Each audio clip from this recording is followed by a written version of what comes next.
A cada dia surgem mais avistamentos de fenômenos OVNIs. As histórias se multiplicam.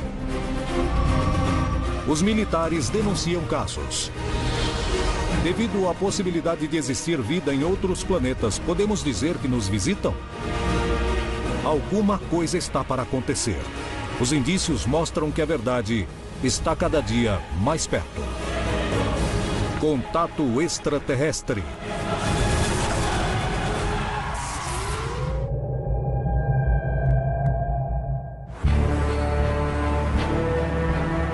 A polêmica ao redor do fenômeno OVNI chama a atenção de céticos e simpatizantes. Mas existe uma série de casos que, além de fascinar, causam preocupação. Aqueles que denunciam ataques. Brasil, 1995. 2 pescadores estavam em seu barco quando viram estranhas luzes no céu. O barco parou de funcionar e a luz os iluminou. Poucos dias depois, eles começaram a ter graves problemas de saúde. Peru, Pucallpa, 2008. Um povoado inteiro denuncia a presença de estranhas luzes que os atacam e que queimam rostos.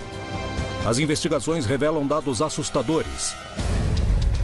Brasil, 1977.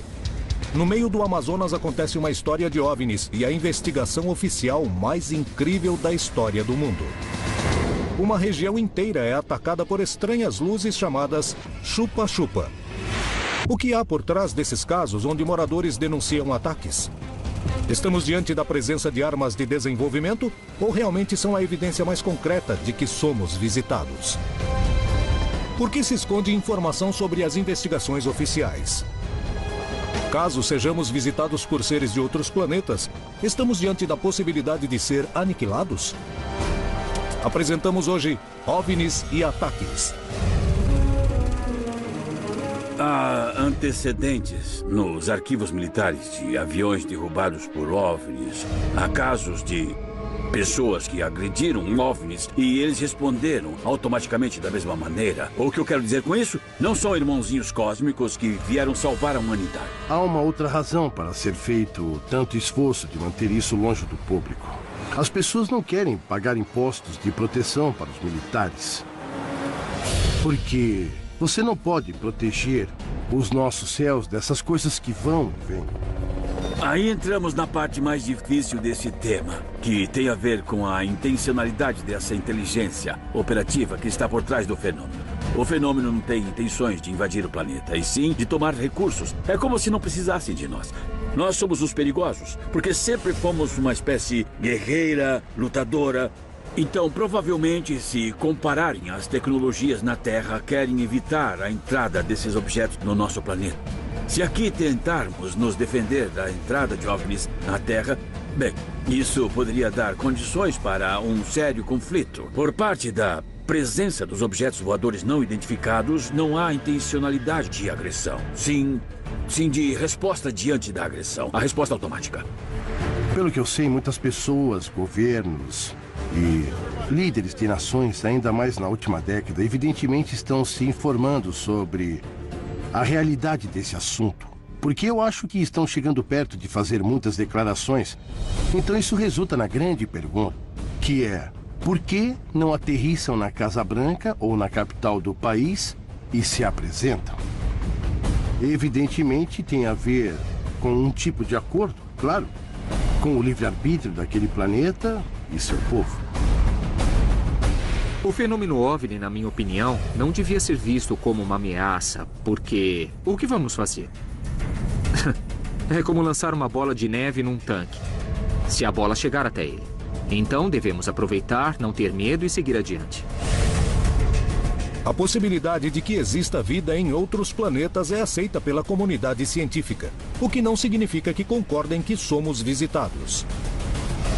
Porém, caso isso aconteça, devemos considerar que estamos diante de uma situação de perigo? É hora de irmos à busca da verdade por trás dos casos mais impressionantes onde se denunciam ataques. Em 1º de outubro de 1995, aconteceu em São Vicente, estado de São Paulo, Brasil, um dos casos mais assustadores e impressionantes de interação de homens com uma estranha luz que baixou dos céus. Provas físicas, além de relatos, comprovariam que naquela noite aconteceu algo realmente estranho. Mas o que foi que aconteceu? O caso de São Vicente é um caso muito importante do litoral paulista, pois envolve um caso de segundo grau e envolveu dois pescadores, o Wilson de Oliveira e o Fernando Bezerra.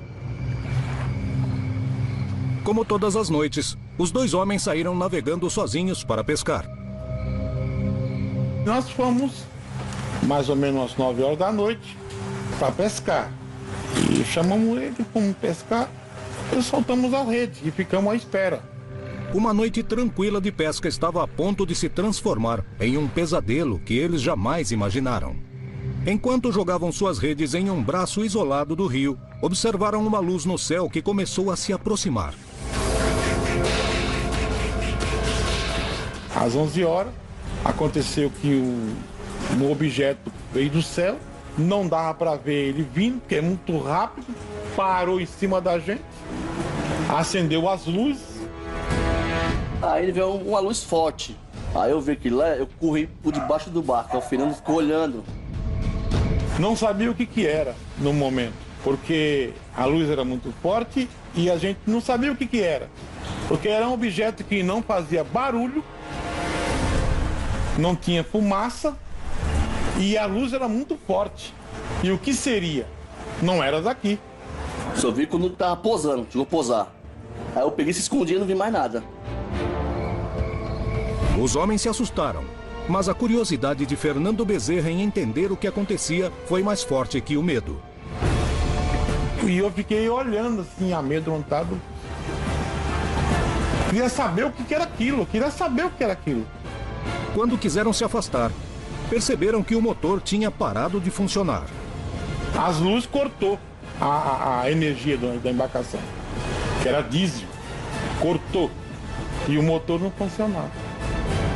Eles estavam sozinhos no meio do rio, totalmente indefesos diante do fenômeno que se aproximava. O que era essa luz? O que aconteceu com os pescadores? Existem provas concretas desse estranho fenômeno? No dia seguinte, os pescadores encontrariam provas incríveis sobre a experiência que acabavam de viver. A possibilidade de que exista vida em outros planetas faz com que muitos se perguntem o que aconteceria se fôssemos visitados. O que aconteceria se nossa espécie se encontrasse com outra? Seríamos aniquilados? A determinação de uma hipótese de conflito não implica nem significa que existirá um conflito. Significa que temos que estar preparados. É interessante ver a política exterior do governo norte-americano. A partir de 1972 mudou. Digamos, foi quando começou a aproximação com a Rússia. Os Estados Unidos propõem aos 13 países da Europa, União Europeia, Rússia, Japão, Canadá, a Guerra nas Estrelas. O programa Guerra nas Estrelas foi uma iniciativa do presidente Ronald Reagan e seu papel público era efetivamente antimíssil balístico. Ele foi designado como um escudo, um sistema para derrubar os mísseis antes de atingirem as cidades americanas, e mudamos totalmente o equilíbrio do poder. Isso foi a teoria. Mas há uma grande controvérsia. A primeira controvérsia é que muitos cientistas disseram que não daria certo. Mas a chamada Guerra nas Estrelas causou suspeitas quanto à sua finalidade. Realmente se tratava de mais um passo na escalada armamentista da Guerra Fria? Ou foi planejada para proteger a Terra do potencial encontro com uma civilização de outro planeta? Essa conspiração sugere que o programa Guerra nas Estrelas não tem nada a ver com os soviéticos, que foi uma cobertura para desenvolver um sistema de armas que nos ajudaria a lutar contra uma invasão alienígena. Seja como uma possibilidade especulativa ou para pessoas que acreditassem em OVNIs e que éramos visitados e que talvez não fossem tão amigáveis como nos filmes como ET e que teríamos que resistir se eles lutassem contra nós e se quisessem nos pesquisar também. E eu acho isso uma loucura. Mas é interessante que as pessoas que acreditam confirmam o fato de que em diversos discursos de Ronald Reagan ele sugere a possibilidade de vida extraterrestre. A possibilidade que eu acho que muitas pessoas pensaram, bom, Reagan enlouqueceu, mas alguns teóricos da conspiração disseram não. Reagan sabia alguma coisa. E talvez, indiretamente, ele tentou falar para nós que ele sabia. Não sei. Pode ser, mas é uma história interessante, mas não tenho provas que sugiram que não seja nada além de história. Temos que entender que o fenômeno OVNI não deveria estar em mãos de ufólogos folcloristas de fim de semana. Isso deveria estar em mãos de peritos em geopolítica, de cientistas políticos, com pessoas que tentam entender como o fenômeno OVNI se manifesta e sua relação com o poder. A possibilidade de que exista vida em outros planetas e que fomos visitados reanima o debate sobre se as Forças Armadas e os governos do mundo possuem evidências que são escondidas da população. O que há por trás dos casos que se denunciam os ataques? Se trata de psicose coletiva? De provas de armas terrestres? Ou são a evidência de que seres de outros planetas procuram nos colonizar? 1º de outubro de 1995, os pescadores Wilson da Silva Oliveira e Fernando Bezerra estavam no meio do rio Piacabuco, no estado de São Paulo, quando uma forte luz apareceu no céu e começou a descer. Os homens se assustaram. Depois de permanecer uns minutos sobre eles, a luz seguiu seu caminho e aterrissou em uma ilha próxima. Quando as luzes entrou dentro do mato, aí passou a funcionar o motor. Foi quando nós fomos embora. Abandonamos rede, abandonamos tudo. Fomos embora. Os pescadores voltaram aos seus lares visivelmente alterados. O Wilson chegou em casa não falava coisa com coisa. O Wilson estava meio desnorteado. Eu não entendia o que tinha acontecido. Evidentemente, a exposição à luz os havia afetado fisicamente. No dia seguinte, decidiram voltar ao lugar para procurar evidências que comprovassem o que tinham visto. Surpreendentemente, encontraram essas provas. O mato estava retorcido e desidratado. Tirou o líquido do mato. O mato não queimou. O mato não era queimado, era desidratado. Tirou o líquido do mato, em volta tudo. Imediatamente, os pescadores se comunicaram com peritos para tentarem compreender o que havia acontecido. Edson Boaventura foi rapidamente ao lugar indicado. Havia uma marca de 5,5 metros de diâmetro e próximo a essa marca havia umas marcas de sapatas, que eram marcas retangulares de 15 por 20 centímetros de tamanho, de espessura, e com alguma profundidade também por causa do peso que esse objeto colocou. O investigador pegou as provas para tentar explicar o que tinha acontecido. O que foi que aconteceu? De que eram essas marcas que ninguém pôde identificar? O caso não terminou ali. Os dois pescadores começaram a sentir em seus corpos os efeitos daquele encontro. E eles falaram. O Wilson ficou com muita dor de barriga, muita dor de cabeça, mas nesse período ele não foi ao médico. Eles tiveram dores de cabeça, tiveram náuseas, vômito. Eles sofreram algumas interferências por terem ficado expostos ao campo eletromagnético do OVNI. Meu pai sempre foi uma pessoa muito ativa. Uma pessoa que sempre pescou, nunca reclamou de nada. E logo depois, quando meu pai começou a ficar doente, a gente mesmo se perguntava, será que foi por causa, que eles viram a nave? Porque meu pai nunca teve nada, nenhuma gripe. E logo depois começou a emagrecer de uma hora para outra. A minha saúde, ela melhorava, piorava, melhorava, piorava. Eu pesava 100 quilos. Em 2 meses eu perdi 50 quilos. O médico desenganou, entendeu? Me operaram, botaram uma válvula de metal, uma válvula. Daqui a mais de 10 anos vão abrir para trocar essa válvula. Não sei por que foi caso dessa radiação que me deu, né? Eu nunca senti nada. Tava tudo bem de saúde. Por que aquilo aconteceu? Aí eu fiquei pensando, foi das luzes que eu vi. A partir desse dia, Wilson também decidiu deixar de pescar pelas noites e mudou de profissão. O que foi que aconteceu? De que eram essas marcas encontradas na ilha? Por que começaram a ter problemas de saúde? O que pode ter sido este estranho fenômeno? Os avistamentos podem ser perigosos?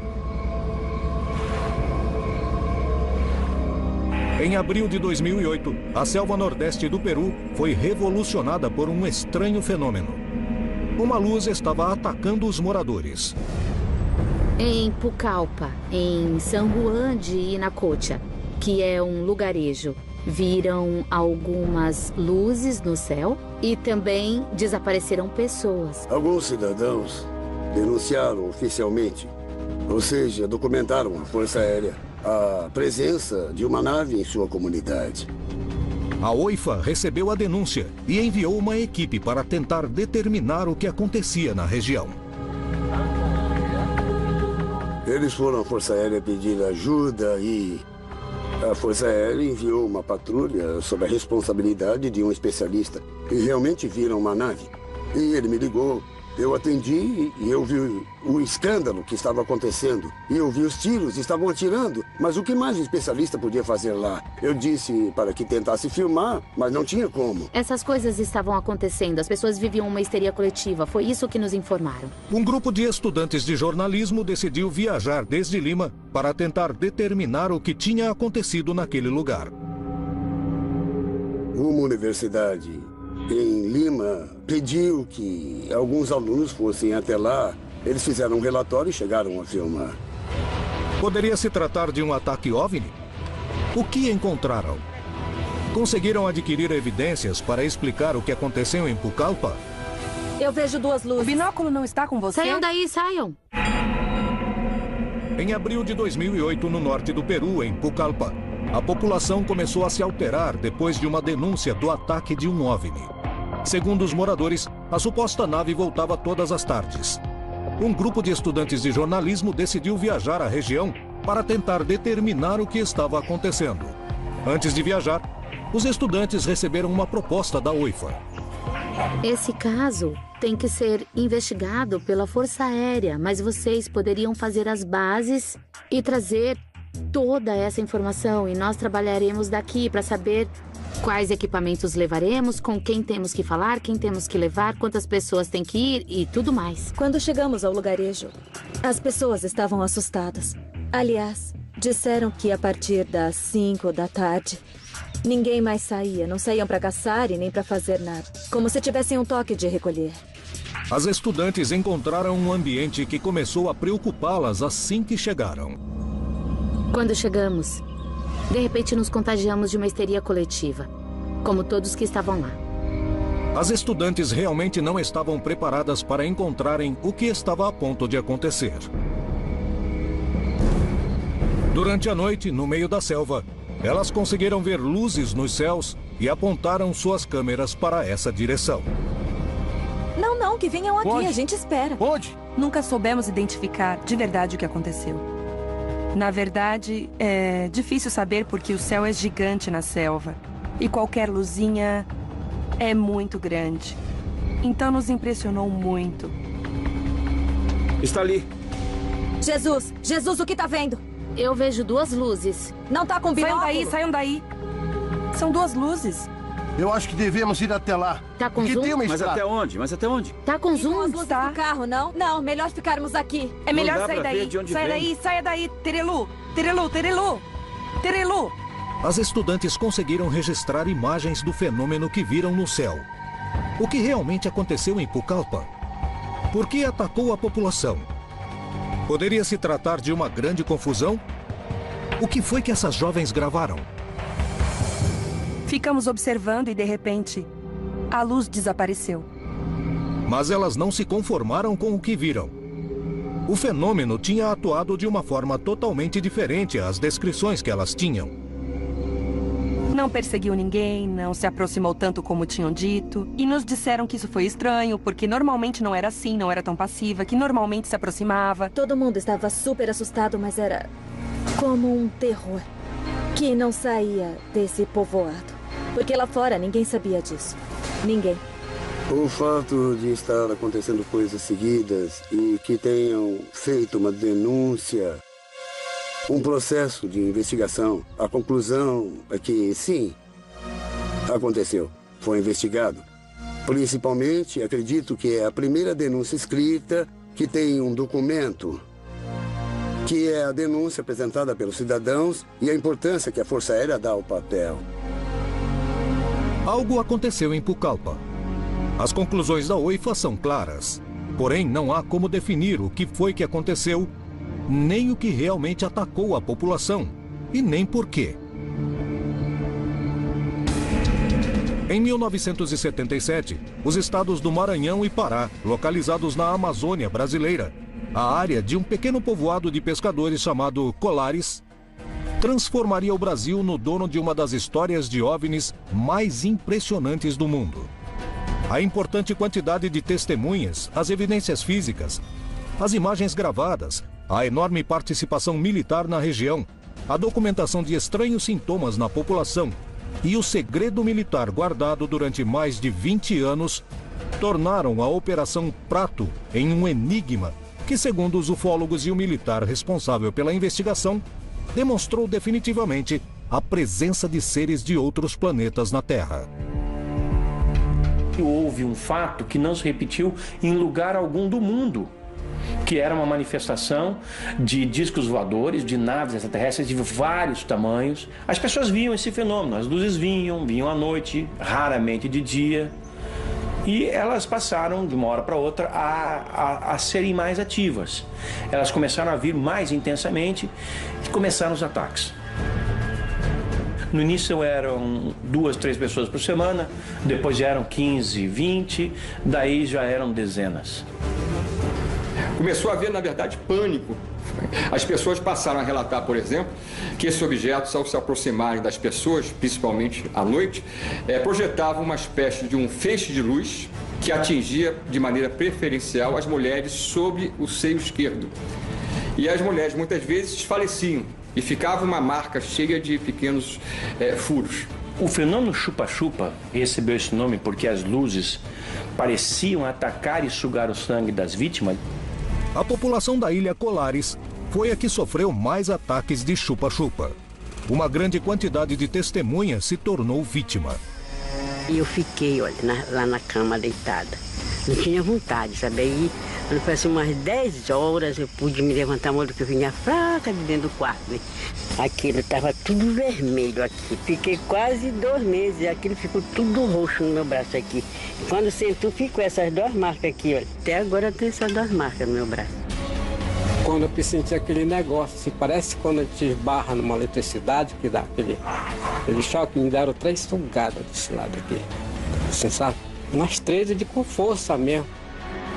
Aí eu fiz movimento lá para querer gritar, sabe? Para querer gritar para me acudir. Ela viu eu tá fazendo aquele movimento lá. Aí depois eu não me lembro mais. Os testemunhos como os de Carmen e Newton se multiplicavam. Surpreendentemente, todos os testemunhos coincidiam em dar no mesmo relato. Mesmo as pessoas que estavam em povoados muito distantes.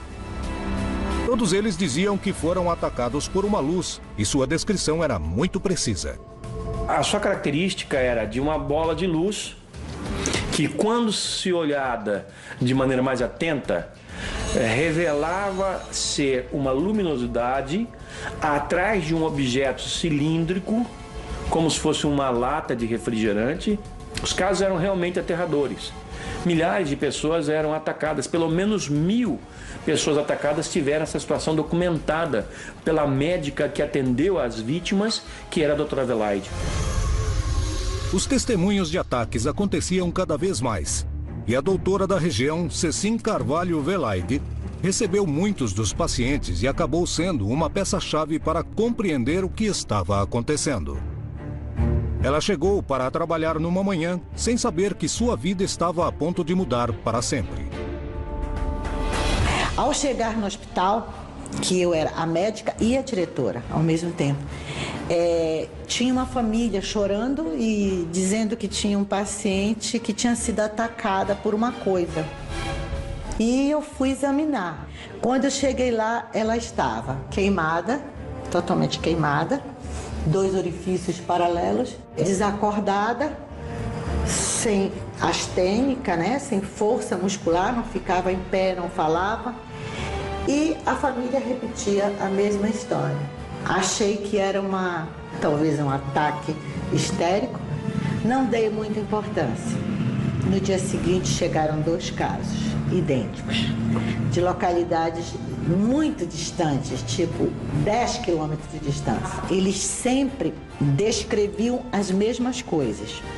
Deitado em redes, do lado de fora da casa, arborizada, escutava o barulho, zzz, parece um besouro, olhavam, viam objetos bem baixos, luminosos, que soltavam feixes em linha reta. Não eram feixes que se dobravam, era em linha reta, paralisante, que queimava, sufocava, não deixava falar, não podia pedir socorro porque estava paralisado, queimando, doendo. E depois de alguns minutos, 5, 10 minutos, quando a pessoa pensava que já ia morrer, o feixe recolhia e o objeto subia da copa das árvores e ia embora. Como pessoas poderiam descrever a mesma coisa, ter os mesmos sinais e os mesmos sintomas em lugares diferentes? Comecei a pesquisar e a suspeitar. Com os primeiros casos, a rotina do povoado de pescadores começava a mudar. Mas ninguém imaginava até onde esse fenômeno podia mudar suas vidas. Até a metade de 1977, a região de Colares, no estado do Pará, na Amazônia brasileira, foi o epicentro da história OVNI mais importante do planeta. Milhares de testemunhas localizadas em regiões a vários quilômetros de distância, que não se conheciam nem tinham acesso aos meios de comunicação, denunciavam a presença de uma série de luzes que apareciam nas noites e os atacavam, deixando lesões graves na pele.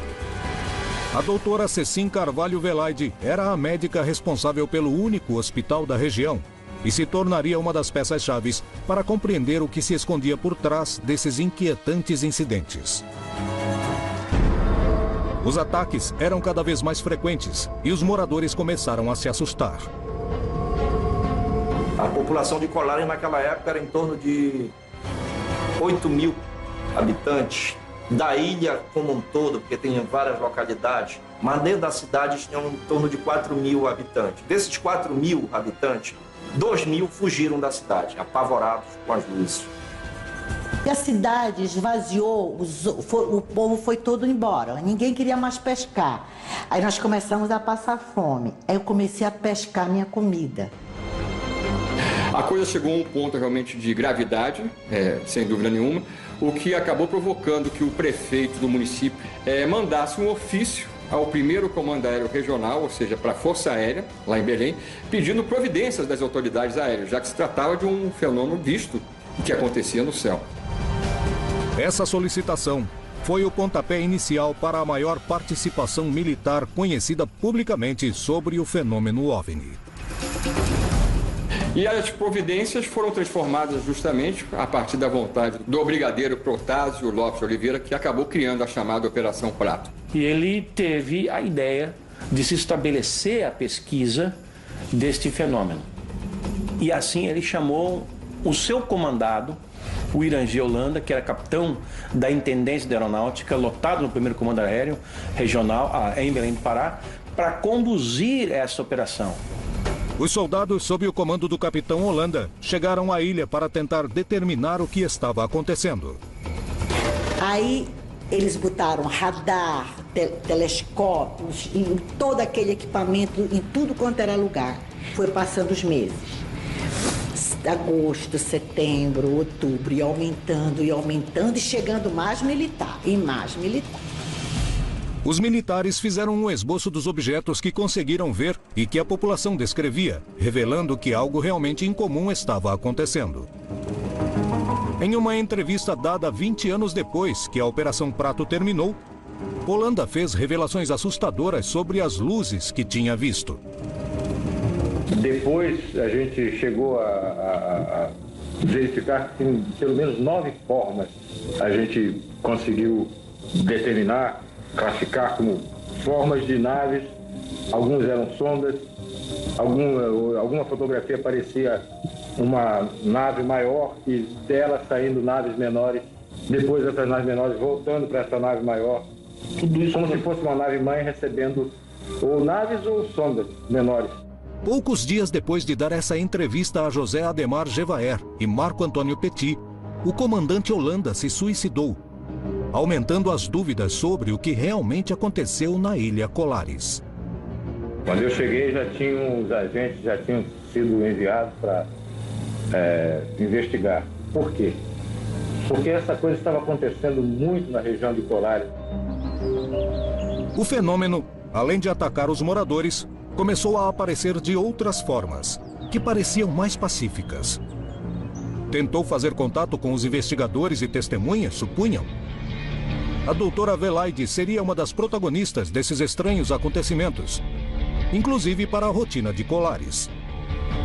Ela estava voltando depois de atender um paciente, quando gritos a alertaram.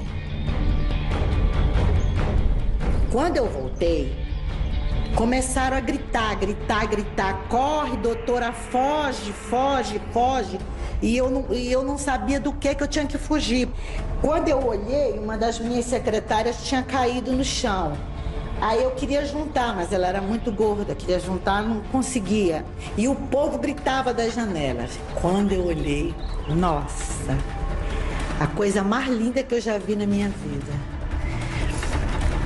Tão visível a olho nu que até o brilho do metal dava para ver. Ele estava acima da minha cabeça, do tamanho de um prédio de no máximo 15 andares.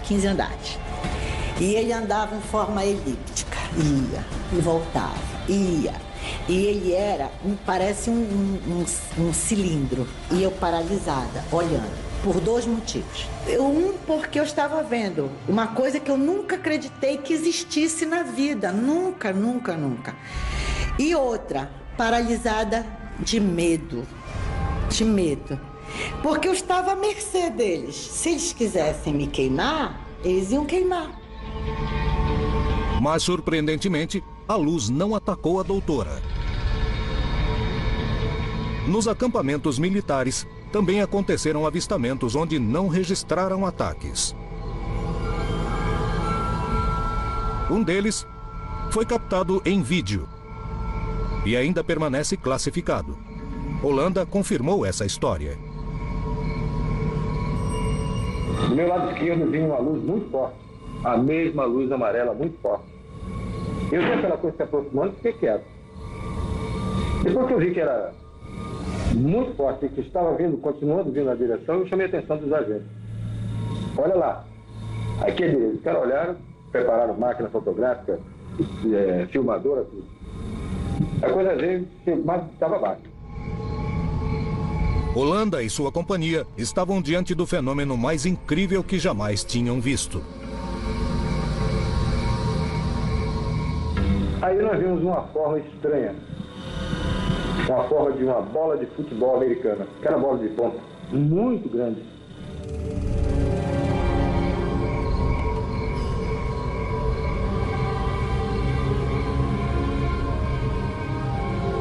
A apenas 70 metros de distância, um objeto de 100 metros de altura, de cor azulada, pousou sobre as águas.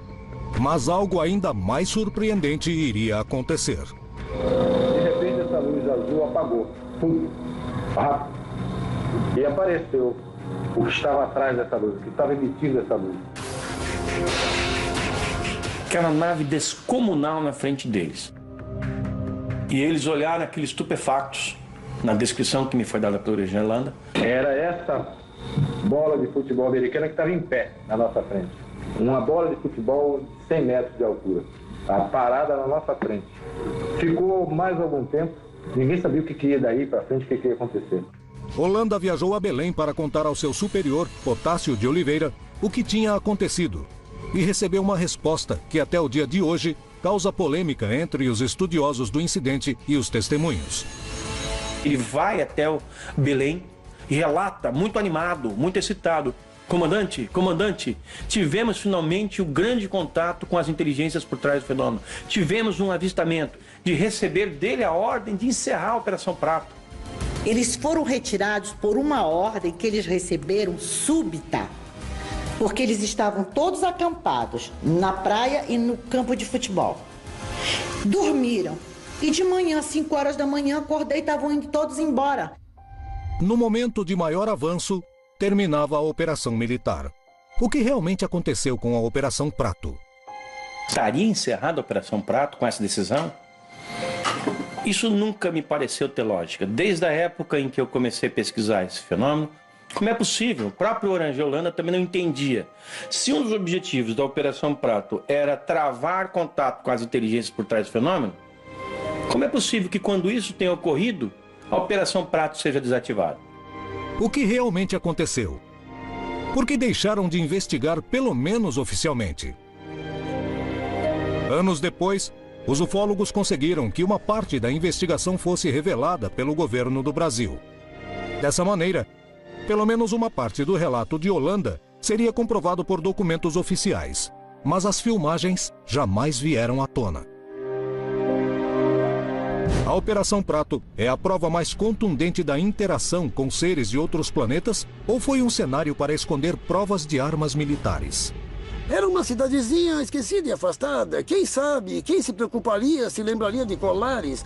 Alguém usando determinados dispositivos tecnológicos e equipamentos decidiu transformar essas pessoas simples e humildes em verdadeiras cobaias, em verdadeiros porquinhos da Índia.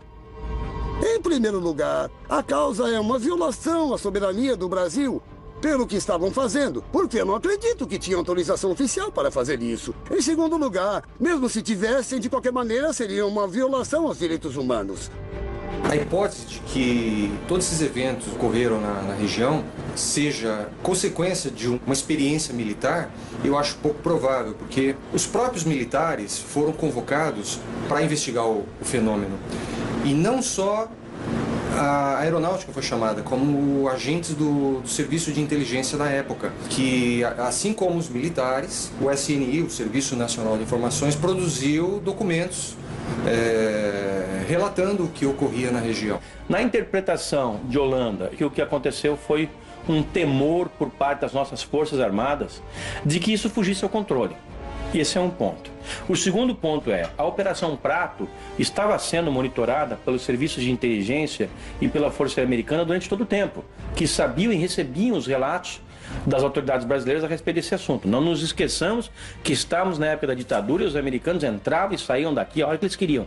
Então eles também, confirmada por algumas fontes militares, fizeram pressão para que a Operação Prato fosse encerrada. Para quê? Para que um novo grupo de pessoas assumisse essa operação num outro nível, bem mais secreta, bem mais metódica, com menor número de homens e reportando ao Serviço de Inteligência dos Estados Unidos.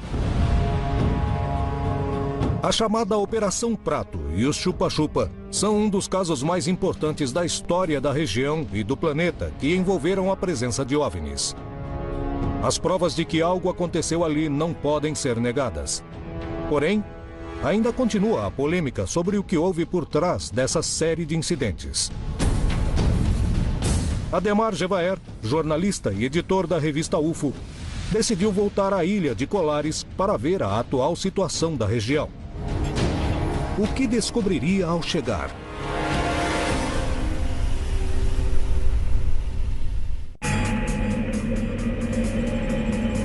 Ademar Gevaert, editor da reconhecida revista UFO, decidiu voltar à ilha de Colares mais de 30 anos depois para tentar determinar se ainda existem avistamentos e ataques à população.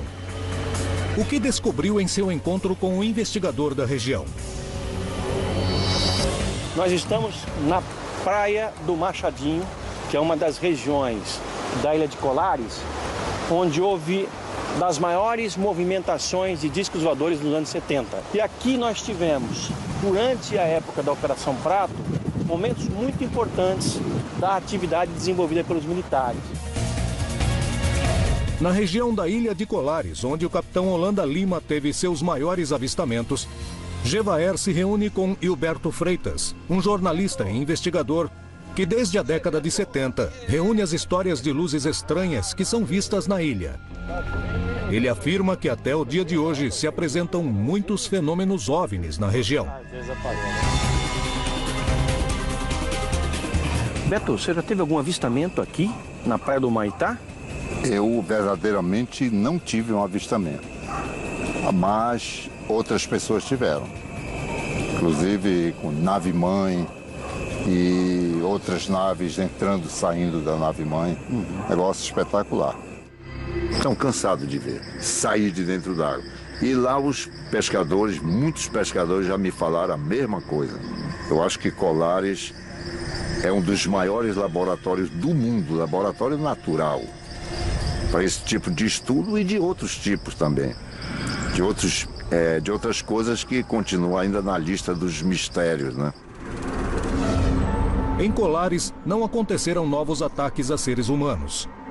Porém, os avistamentos continuam acontecendo até o dia de hoje. A população ainda convive com o estigma desse fenômeno ocorrido há mais de 30 anos. Ainda guardam centenas de perguntas que ninguém soube responder. Ao longo do continente, as histórias de avistamentos de OVNIs se repetem e muitas vezes denunciaram que as luzes causaram danos às testemunhas. Estamos diante da presença de provas de armas desenvolvidas pelo homem no mais absoluto dos segredos? Estamos sendo visitados por seres de outros planetas que são agressivos? Se trata de danos colaterais? Devemos temer um ataque? Não acho que sejam hostis, provavelmente porque, se fossem, já teríamos presenciado e descoberto alguma coisa. Não acho que o fenômeno OVNI seja uma ameaça, porque eu acho que uma espécie que controla a viagem interestelar, pelo menos para mim, desenvolveu o padrão filosófico e moral que diz a eles que se eles encontrarem uma sociedade que está abaixo deles significativamente, deixarão em paz até terem a chance de chegar a um nível semelhante de tecnologia como o deles. A história tem mostrado, e sabemos que tem mostrado, alguns contatos com alienígenas no passado, com as histórias da América Central, México e outras, até aparecendo para os nativos americanos. Nós estamos em perigo. E sempre me surpreendo quando as pessoas me perguntam: você não tem medo deles virem à noite e nos comer como sobremesa? Claro que não tenho medo, porque se fosse esse o caso, primeiro, já teria acontecido há muito tempo. Então, tenho certeza absoluta que tem alguém lá fora. Mas eu, pessoalmente, não acho que sejam hostis. Acho que são curiosos. E o que tem de errado com eles? Muitos investigadores acreditam que a resposta para a pergunta poderíamos ser ou não atacados por seres de outros planetas está no passado. Por que alguém esperaria pela nossa civilização para nos visitar com a tecnologia atualmente avançada quando temos armas nucleares, por exemplo? Porque você pode apostar seu dinheiro que, se aparecer um ET, vamos disparar todas as armas nucleares que tivermos nesse ET. E no processo destruiremos a Terra. E isso vai ser como, sabe, jogar uma bola de neve num tanque. É isso. A agressividade ou a passividade de um ser inteligente não depende do grau de inteligência, e sim do grau de necessidade de sobrevivência. Quando um ser inteligente não pode, através da sua inteligência, resolver o problema de sobrevivência, então apela para a violência. O cientista talvez não possa explicar tudo, mas sempre tem a obrigação de ir atrás da verdade. E talvez possamos resolver todos os enigmas do universo, inclusive o grande enigma da própria origem do universo. Levará muito tempo, mas o resolveremos. As histórias de OVNIs e a possibilidade de que exista vida fora do nosso planeta causa a fascinação dos homens, que destinam recursos para investigar os mistérios do universo. Mas alguns mistérios relacionados a esse fenômeno poderiam encontrar explicação no planeta Terra. Estamos sendo visitados? Apesar das respostas ainda serem provisórias, o homem se aproxima cada vez mais de revelar essa dúvida. E é hora de ir atrás de toda a verdade sobre o fenômeno OVNI na América Latina.